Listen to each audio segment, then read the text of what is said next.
নেই সূর্যের দেখা, ঘন কুয়াশায় আবৃত রাস্তাঘাট। কাঠখড় পুড়িয়ে রাস্তার মোড়ে মোড়ে আগুনের তাপে শরীর উষ্ণ করার চেষ্টা করছেন কেউ কেউ। রোববার সকালে এমন দাপুটে শীতের দেখা মেলে চণ্ডীগড়ের রাস্তায়। শুধু চণ্ডীগড়ই নয়, ঘন কুয়াশায় ছেয়ে গেছে দিল্লির রাস্তাও। বাসিন্দাদের জন্য মরার উপর খাড়ার ঘা হয়ে দাঁড়িয়েছে টানা ৩ দিনের শিলাবৃষ্টি। হিমালয় বেষ্টিত অঞ্চলে তীব্র তুষারপাতের প্রভাবেই শীত জেঁকে বসেছে বলে ধারণা করা হচ্ছে। নিরবিচ্ছিন্ন বায়ু দূষণ থেকে রেহাই পেলেও শীতের স্বস্তি মিলছে না খেটে খাওয়া মানুষের। এখানে তীব্র শীতের মধ্যে শিলাবৃষ্টি হচ্ছে। একই সঙ্গে ৩ দিন যাবৎ দিনরাত বৃষ্টি পড়ছে। শীতের প্রকোপে কাজ বন্ধ হয়ে আছে। আমি অটোরিকশা চালাই, বাইরে কাজ করতে খুব কষ্ট হচ্ছে।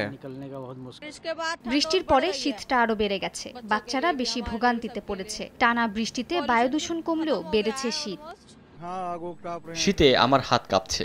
সারাদিন কুয়াশাচ্ছন্ন আবহাওয়া, সবাই শীতে কাবু হয়ে আছে। আবহাওয়াবিদরা বলছেন, জম্মু কাশ্মীর ও হিমাচল প্রদেশে তুষারপাতের কারণে সমতলের উত্তরাঞ্চলীয় রাজ্য পাঞ্জাব, হরিয়ানা, উত্তরপ্রদেশ এবং দিল্লির তাপমাত্রা কমছে। বিশেষজ্ঞদের মতে ইউরোপ ও উত্তর আমেরিকার তুলনায় দক্ষিণ এশিয়ায় কম শীত, তবে পর্যাপ্ত সুযোগ সুবিধার অভাবে এ অঞ্চলের বাসিন্দারা বেশি ভুক্তভোগী।